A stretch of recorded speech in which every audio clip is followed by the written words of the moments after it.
बिस्मिल्लाहिर्रहमानिर्रहीम। कुरान मजीद के तीसरे पारे के दो हिस्से हैं। पहला बक़या सूरह बकरा और दूसरा इब्तदाए सूरह आले इमरान। इसमें दो बड़ी आयतें हैं। एक आयतुल कुर्सी है जो फजीलत में सबसे बड़ी है। इसमें 17 मरतबा अल्लाह ताला का जिक्र है। इस आयत में अल्लाह रब्बुल आलमीन की किबरियाई बयान की गई है और उस रब्बे करीम की रस्सी को जो लोग मजबूती से थामे रखते हैं उनको दुनिया और आखिरत में कोई परेशानी नहीं होगी। दूसरी आयत मदायना जो मिक़दार में सबसे बड़ी है, इसमें तजारत और कर्ज मज़कूर है। अल्लाह रब्बुल आलमीन ने कर्ज के मामलात को लिखने की ताकीद की है। खा मामला छोटा हो या बड़ा हो, लिखने में सुस्ती न किया करो। दो अंबिया का जिक्र है। एक हज़रत आदम अलैहिस्सलाम का नमरूद से मुबाहिसा और दलाइल के साथ उसको लाजवाब करना और अहयाए मौता के मशाहिदे की दुआ। दूसरी हज़रत उज़ैर अलैहिस्सलाम जिन्हें अल्लाह ताला ने 100 साल तक मौत देकर फिर जिंदा कर दिया था। इन दोनों मसालों में इंसानों को ये बात बताई गई है कि जिंदगी और मौत का पूरा इख्तियार अल्लाह रब्बुल आलमीन के पास है। वो जब चाहे किसी को जिंदा कर दे और जब चाहे किसी को मार सकता है। सदका और सूद। बज़ाहिर सदक़े से माल कम होता है और सूद से बढ़ता है, मगर दर हकीकत सदक़े से कई गुना बढ़ता है और सूद से घटता है। और सूद वालों को अल्लाह और उसके रसूल के साथ जंग करना बयान किया है। बार बार इन्फाक़ फ़ी सबीलिल्लाह की ताकीद इसलिए की गई है कि इंसानों का माल और दौलत से मोहब्बत कम हो जाए और सफ़ेद पोश को ढूंढ कर उनको सदक़ात देना, और ये सिर्फ अल्लाह ताला की रज़ा के लिए करना है। सूरह बकरा की आखिरी दो आयात की बहुत बड़ी फजीलत है। इसको अर्श के ख़जानों में से एक ख़जाना बताया गया है और ये महराज के मौके पर अता की गई थी। सूरह आले इमरान। इस सूरत में एक मकाम आले इमरान का जिक्र किया गया है, उसी को अलामत के तौर पर इसका नाम करार दे दिया गया है।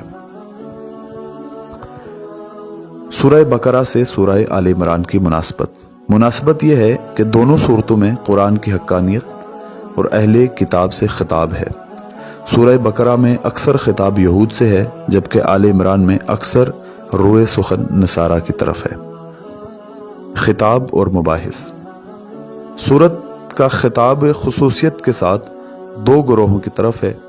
एक अहले किताब यहूद व नसारा, दूसरे वो लोग जो हज़रत मोहम्मद सल्लल्लाहु अलैहि वसल्लम पर ईमान लाए थे। पहले ग्रोह को उसी तरह मजीद तबलीग की गई जिसका सिलसिला सूरह बकरा में शुरू किया गया था।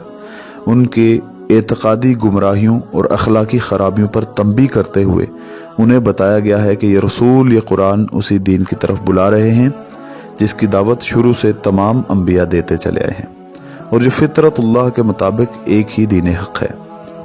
इस दीन के सीधे रास्ते से हटकर जो राहें तुमने इख्तियार की हैं और ख़ुद उन किताबों की रूह से भी सही नहीं हैं जिनको तुम किताब आसमानी तस्लीम करते हो, लिहाजा इस सदाकत को कबूल करो जिसके सदाकत होने से तुम खुद भी इनकार नहीं कर सकते।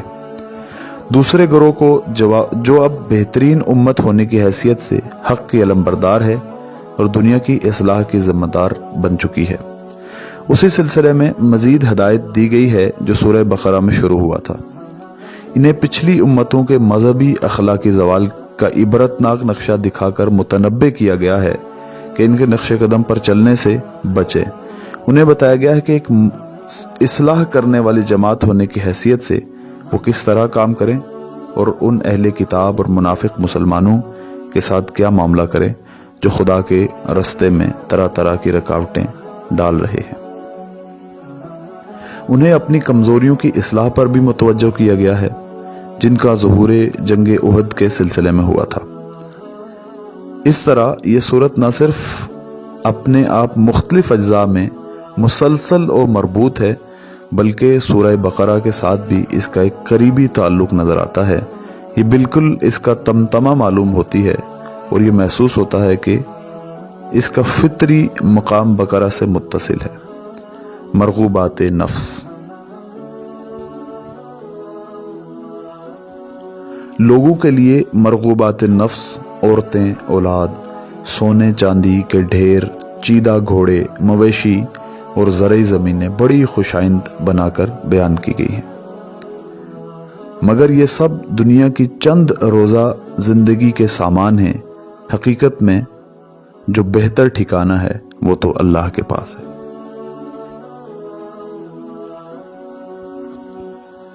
دین صرف اسلام ہے۔ دین اسلام کے علاوہ جتنے راستے ہیں وہ خسران کے راستے ہیں۔ اتباع رسول صلی اللہ علیہ وسلم کی اہمیت، اللہ کے ساتھ محبت کے لیے محمد صلی اللہ علیہ وسلم کی پوری پیروی ضروری ہے۔ اللہ تعالیٰ کی قدرت کے 4 قصے۔ پہلا قصہ جنگ بدر کا ہے، 313 نے 1000 کو شکست دے دی۔ دوسرا قصہ حضرت مریم علیہ السلام کے پاس بے موسم پھل کے پائے جانے کا ہے۔